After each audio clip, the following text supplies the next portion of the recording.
r/NoSleep. Posted by u/the_nether_scavenger. I got a job at the local mall and found a strange set of rules. My town is relatively small, so jobs are hard to come by. I come from a rural part of the US, and the family is on its last legs, so getting a job to help pay the bills was pretty much an obligation. After my first night shift, I'm starting to wonder if bankruptcy would have been a better option. Sunnyside Mall was the only reason our town itself wasn't destroyed economically. The attention it brought to the town was great, and the jobs that came with were even better, or so I thought. I pulled into the dimly lit parking lot at around 9:50, 10 minutes until orientation. As I walked in, the mall was surprisingly quiet. A few stores had already closed for the night, but I could see quite a few stores still buzzing with life. The food court was almost empty, the arcades were filled with kids crying to their parents about not wanting to leave, and a bunch of teenage girls running out of department stores with bags upon bags of clothes. This was a typical evening before closing, from what I heard. Even before the horrors of that night, I still felt uneasy about it. I had always had a bit of a fear of the dark, but I'm sure I would be fine once the manager's orientation was over. As I approached the security office located near the southern section of the mall, between a Bath and Body Works and some knockoff arcade, I found something unexpected. A note, right there on my desk. Better than nothing, I said to myself. The list was as follows. Welcome to Sunnyside Mall Security. Unfortunately, I couldn't make it to orientation tonight, so I left you a list of things to keep in mind and obey at all times during the evening. P.S. Please read all regulations before shift starts. Trust us, you'll need it. Mall closes at 11 o'clock p.m. sharp. Anyone after should be escorted out by personnel, unless pardoned by following rules. If you hear noises in the food court, ignore them. If camera signal is lost in the food court while noises can be heard, it should return in 5 minutes. If it doesn't, head to the food court and sit at a table for 5 minutes, then call your superior. If you see people in the jewelers, feel free to chat with them. If they offer you cash, take it. If they offer you food/drinks, accept them but don't eat/drink it. If you do, you've invited them in. If you see people in any other shop, report them to one of your superiors, and ignore them. Do not chat with them otherwise. If you see a humanoid figure in the maintenance room, ignore it. If it leaves the maintenance room, hide under your desk. Check monitor often if possible. If you hear children in the arcade, walk to the entrance and say game over regardless of prior statements. Trust us, it will be worse if you don't. If your monitor turns off by itself, wait 5 minutes, it should turn back on. If not, leave them all immediately and report to security. If you see a red minivan pull into the parking lot at 4 a.m., don't be alarmed. That's just Bill, he's the parking security. If you see a blue minivan in the parking lot, don't leave the building for any reason until it leaves. If you absolutely have to leave, don't let the driver see, hear, or catch you. If you hear anyone knock on the door during any point of your shift, don't answer. If you do, it's already too late. If man who calls himself Jonathan Walters appears in the mall, don't let him get behind you. Feel free to chat with him otherwise. Mall opens at 7 a.m. to the public, and 5 a.m. for staff. Don't open the doors any earlier otherwise. I know the expectations can be overwhelming, but rest assured. Follow all these rules and you should be fine, and we hope to see you flourish as a Sunnyside Mall employee.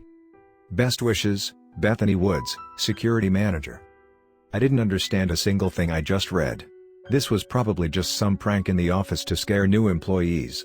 I even played some games on my laptop with some friends over Discord, commenting on the unrealistic nature of the rules. In the middle of a Warzone match, I decided to check my camera monitor, and I saw something that would haunt me to this day. A humanoid figure walking out of the maintenance room, on a mad dash to my office. The last thing I remember hearing that night was the slow creak of my office door opening. When I woke, I had a splitting headache and a few bruises, but other than that, I was fine. What was that thing? How did it know I was in my office?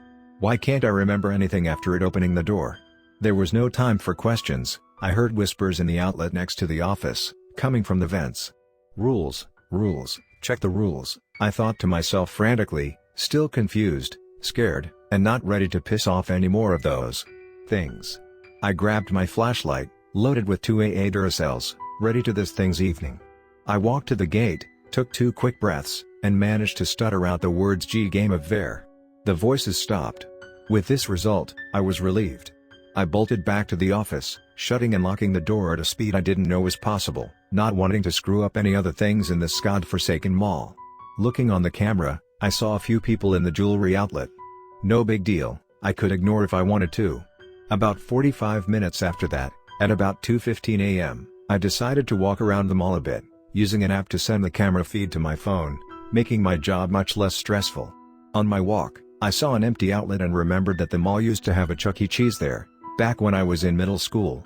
I'm starting to be relieved that it closed down, not wanting to imagine how much scarier my job would be if those suits started to move, like something out of Five Nights at Freddy's. As I walked, I heard footsteps near a clothing outlet. Walking in my direction, a middle-aged man, moderately tall and thin, dressed in a navy blue suit with a red tie, said hello. He addressed himself as Jonathan Walters. I remembered every word of that rule. "Hello," I said with some hesitation. He asked if I worked there, and I told him the truth. Who knew what he would do if I told him anything else? He tipped his hat, and walked away, and I made sure to keep him in front of me until I couldn't see him. I went back to the office for snacks. It was 2:30 now. Only 30 minutes until Bill gets down here. The next 30 minutes went by in a flash, since I was on the phone with my friends. I didn't tell them about the monsters, and how could I? Even if they took it seriously, would the cops? How could I even prove it? It nagged my brain for that half an hour, and I heard the clock hands hit the next hour. 3 a.m. Now, don't get me wrong, all the hype is stupid. All this stuff about the witching hour or something? If 3 was supposed to be the scariest part, then what's the explanation for the rest of it? I heard what sounded like a minivan pull in. Must be Bill, I thought. I walked to the door, unlocking it. Parked in the lot, right in the middle, was Bill's red minivan. I was relieved to see someone else, finally. It had been 4 hours since I'd seen another human. Bill looked to be in his late 40s, around the age of my parents. He was in an orange t-shirt, advertising some bar in town. I'd been to it once, but it wasn't really my favorite place to be. We had some good conversation for 5 minutes, and then something strange happened. I saw, pulling into the lot, another minivan. A blue minivan, to be exact. Probably some drug dealer, selling to his buyers. I walked back into the mall, not realizing what the van really was. I then checked the list again, just to be sure. Clear as day, right next to Bill, if you see a blue minivan, don't leave the mall for any reason. If you absolutely must leave, don't let him see, hear, or catch you.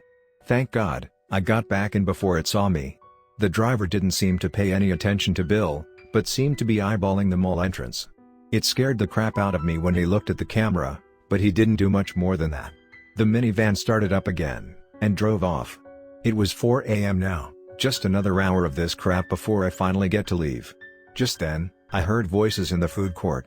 I decided to check the camera feed, but it didn't display. Just static. I waited the suggested 5 minutes, even setting a timer with my phone. It still didn't return. The list said to go to the food court and wait for another 5 minutes. Weird, but the list has only helped me so far. I sat at a table, pulling out my phone in case another one of those things showed up. Nothing did, thankfully. I walked back to the office, sitting at my desk, feeling happier than I had in a long time. About 2 minutes after, I heard a knock on the door. Finally, I said out loud. I reached to open the door, but there was nobody there. Weird, I thought. As soon as I shut the door, I felt my heart drop.